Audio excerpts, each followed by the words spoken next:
E aí, tudo bem? Seguimos a nossa jornada estudando o livro Crescendo com Seu Filho Adolescente, Conselhos para Pais de Adolescentes, do pastor Eugene Peterson. Hoje a gente vai falar de um assunto muito caro na adolescência, eu já adiantei na semana passada, a gente vai falar sobre insegurança.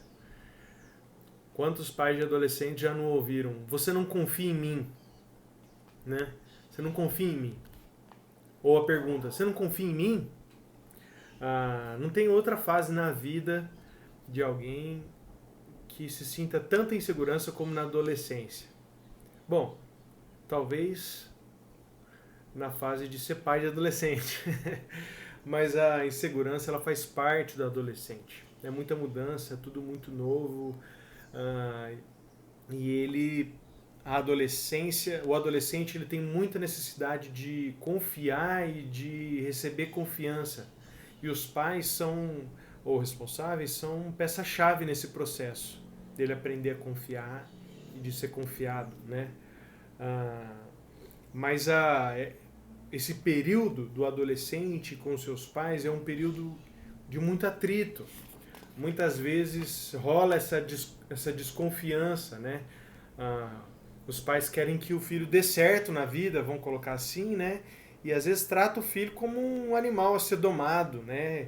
O que ele precisa? Ele precisa de limite, só isso, não precisa de mais nada, só limite. Então, é, aquelas brigas que eu já tive com meus pais e vocês devem ter aí com seus filhos. Mas você não confia em mim, eu vou confiar em você quando você for digno de confiança, quando você for confiável.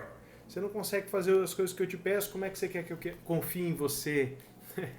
Parece que eu estou dentro da sua casa, mas é assim mesmo, porque eu já fui adolescente, já tive esse tipo de conversa com os meus pais e isso é típico da adolescência, né?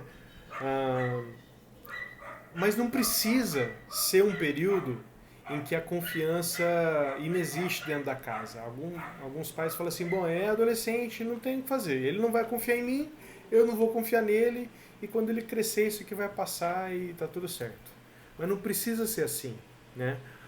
Tem um escritor, inclusive citado pelo Eugene Peterson aqui, Howard Clinebell, que ele fala que os pais são arquitetos da família, que eles podem estruturar e reestruturar a família e a confiança dentro da família também, né? Eu acho que o processo de estabelecer confiança dentro de casa, como confiar num adolescente que não é confiável, porque eles não são mesmo, eles estão tudo muito novo, o corpo deles é novo, a mente deles é nova, os impulsos, eles não são confiáveis, eles vão errar, eles vão pisar na bola, né? Nesse sentido que eu digo que eles não são confiáveis. Como confiar? Eu acho que o processo de confiar e de se tornar confiável é parecido, similar com o que vocês, pais de adolescentes, viveram quando seus filhos estavam aprendendo a andar, né? Vocês viam lá o bebezinho tentando andar, tentando dar os primeiros passos, e aí você via cair e você fazia o quê? Se é a avó vai acudir, né? Não, ó, não. Mas os pais, eles vão entender, eles entendem que o processo de cair é normal, faz parte do aprendizado. Então, quando o bebê caía, quando seu filho caía, o que você falava? Tudo bem que ele não entendia, talvez, mas você dizia mesmo assim: vai lá, você vai conseguir, é normal. Você vai, levanta e tenta de novo. Por que vocês faziam isso? Porque vocês sabem que, normalmente, crianças aprendem a andar. E elas precisam cair para elas aprenderem a andar. Ah, o processo de confiança do adolescente, ele é parecido. O Jane Peterson escreve assim: os jovens aprendem a ser dignos de confiança e a confiar de modo bem semelhante ao usado para aprender a andar. Não demonstrando antes a conquista, mas sendo incentivados, apoiados e assegurados da vitória pelos que já atravessaram o mesmo processo. A pergunta é: por que os pais de adolescentes não fazem aquilo que eles fizeram quando os filhos eram crianças? Né? O filho pisa na bola, mostra que ele não é confiável, e aí por que os pais não dizem: não, cara, é normal, você vai conseguir. Isso, eu já passei por isso, já fui adolescente. Vamos lá, vamos tentar de novo. Eu confio em você, mesmo você tendo pisado na bola. Esse é o processo que o pastor Eugene Peterson ele sugere, né? Eu já disse aqui, e eu vou dizer mais uma vez, porque eu acho que isso é algo muito importante, que faz parte da adolescência as tentativas e erros. Essa rebeldia, essa rebelião, faz parte, isso é bom, isso é necessário. Pensa lá na criança, lá na primeira infância, quando ele é bebê, primeiro ele vai descobrir que ele pode fazer coisas, ele pode andar, ele pode subir, ele pode escalar. Depois, ainda na infância, um pouco mais pra frente, ele vai descobrir o que ele não pode, ou o que ele não consegue. Ele não consegue alcançar um livro na última prateleira do livro. Tudo bem, ele pode tentar, ele até subir na cadeira, mas mesmo assim ele não alcança, ele não pode. Tá? É um limite, ele descobre os limites dele. A partir da pré-adolescência e na adolescência, a pessoa vai desafiar esses limites. Imagina só se seu filho adolescente nunca desafiar o limite que ele aprendeu na infância de que ele não consegue alcançar o livro na última prateleira. Isso é muito ruim. Então faz parte da adolescência esse processo de tentativa e erro. E é preciso entender isso. Acontece que os pais são inseguros também. Os pais têm inseguranças.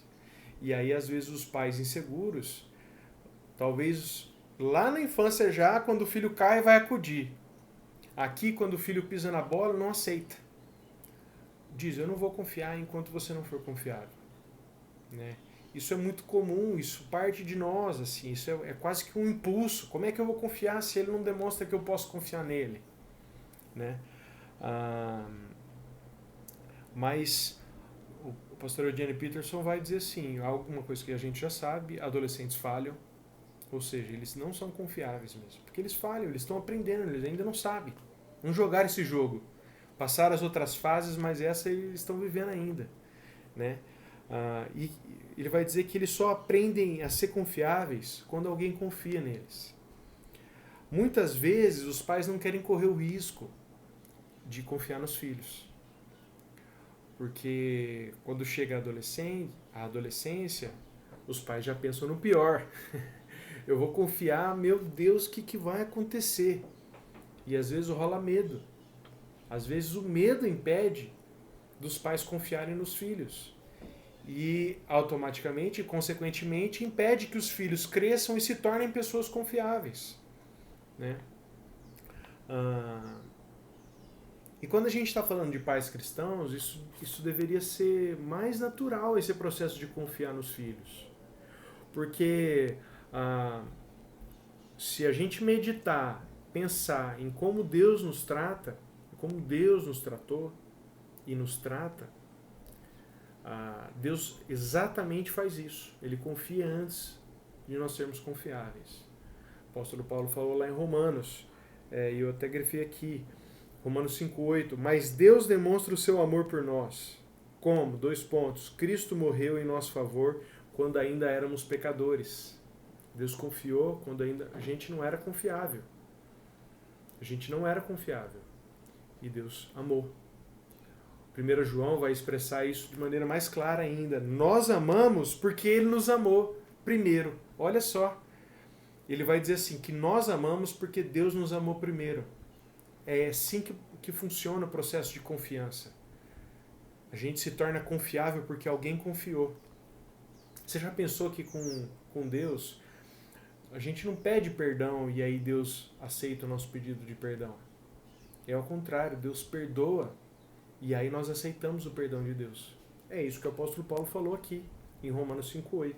Então, para pais cristãos, esse processo de confiar, ainda que os filhos não sejam confiáveis, devia ser mais natural. Mas o que acontece? Muitos de nós temos uma vida cristã, entre aspas, esquizofrênica. O que isso quer dizer? É compartimentalizada. Enquanto eu estou na minha casa, eu estou criando meu filho. Eu vou ser cristão quando eu for lá na igreja. É uma vida bipolar, né? Que pouco tem a ver, eu anotei aqui, né? Que pouco tem a ver com a nossa vida real. Nós entendemos espiritualidade como uma parte de nossas vidas. Não como algo que permeia tudo que a gente faz. Daí não conseguirmos fazer essa relação com tanta facilidade do nosso processo de ensinar os adolescentes a serem confiáveis, de confiar para que eles se tornem confiáveis, com relacionar com como Deus nos trata. A forma como Deus fez. Ele nos amou primeiro e aí por isso nós amamos. Ele morreu por nós quando a gente ainda era pecadores, né? Como a gente tem às vezes uma vida esquizofrênica cristã, uma espiritualidade esquizofrênica, ou seja, é tudo compartimentalizado. Isso aqui é espiritual, isso aqui não é. Quando eu estou na igreja é espiritual, quando eu não estou não é. Na hora de dar bronca no meu filho não tem espiritualidade não, é pau, né? Às vezes a gente tem dificuldade de fazer essa relação, mas para cristãos devia ser mais fácil essa relação, mais rápida, mais natural. O método de Deus para estabelecer e desenvolver a confiança em seus filhos é dar o primeiro passo, demonstrar o que espera deles. É assim que Deus faz e é assim que eu quero propor que você faça com seu filho adolescente. Eu sei que não é fácil, eu sei que rola medo, rola insegurança, o que vai acontecer? Às vezes culpa, porque aí o filho cai e aí o pai fala assim, se eu tivesse impedido, se eu não tivesse deixado. Mas o processo de se tornar confiável exige confiança antes. E quando a gente confia, quando você confia nos seus filhos, adolescentes, vocês não estão jogando o filho para sorte. Eu vou confiar e vamos ver o que acontece, né? E aí a gente ainda fala assim, ou eu tô falando a gente, tô me colocando no lugar de vocês, tá?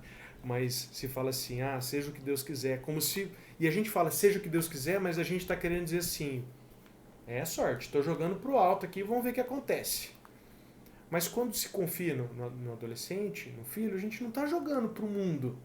Vou jogar pro mundo, vou ver o que o universo me devolve. Não é isso. A gente tem um Deus que pastoreia e que cuida da gente. Então quando se confia, se dá esse passo de confiar, a gente está crendo que Deus está cuidando também.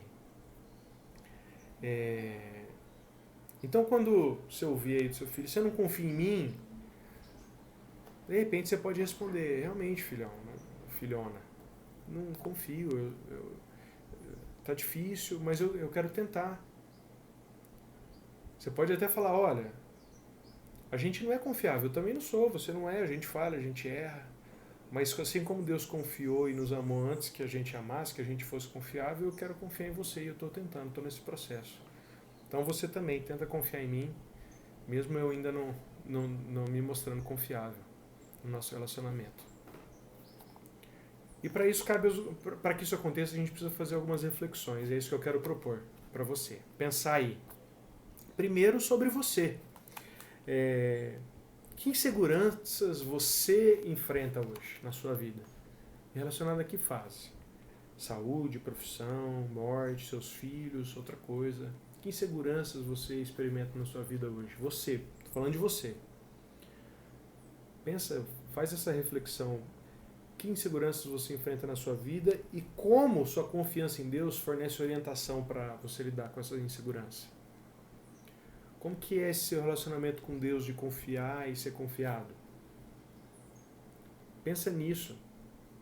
Onde estão as suas inseguranças? Como é o seu relacionamento de confiança com Deus? Uma proposta para você fazer é ler o Salmo 91. O Salmo 91 expressa confiança em Deus. Olha lá, o que esse cara confia em Deus? Será que eu faria o mesmo?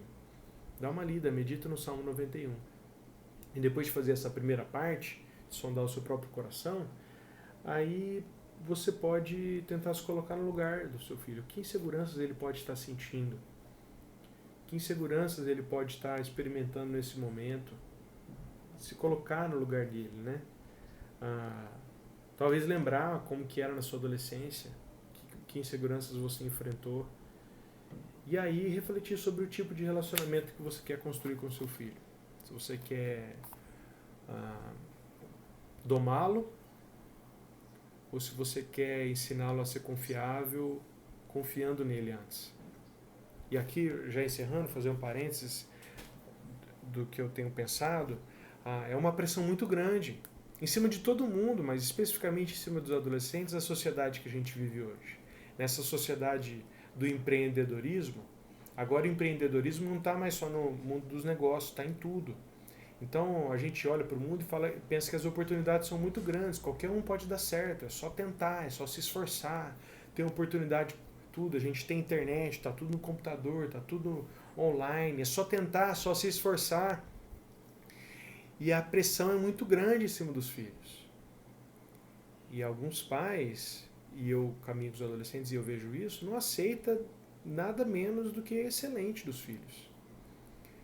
E isso é uma pressão muito grande, que às vezes impede o filho, ele se sente não confiável, porque ele não dá conta e ele desiste de tentar de ser confiável. Né? Pensa que os pais não confiam, ele não confia em mim porque eu não sou confiável mesmo e já desiste aí. Então, pensa nisso que eu falei, reflete sobre si mesmo, sobre quais são suas inseguranças, como é seu relacionamento com Deus, lê o Salmo 91 algumas vezes, depois tenta se colocar no lugar dos seus filhos, dos seus adolescentes aí e refletir sobre o seu relacionamento com ele. Que Deus abençoe e que vocês consigam construir um relacionamento de confiança. É uma jornada, são anos aí, tá? Não é para essa semana não, essa tarefa.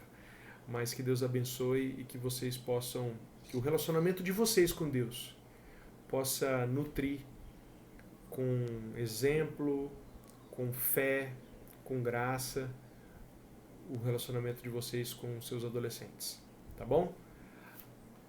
Ponto final. E lembrando, sábado agora é o nosso encontro presencial. Eu tinha falado que vai ser no Shalom, mas vamos fazer lá na igreja. Então vai ser, junto com esse vídeo, você vai receber uma mensagenzinha que eu escrevi aí, uma imagem também, está lá nas redes sociais da igreja, com o endereço, a entrada vai ser pela Saldanha, no portão lateral ali. Se tiver fechado o portão, só tocar o interfone, mas vai estar aberto, espero, tá bom?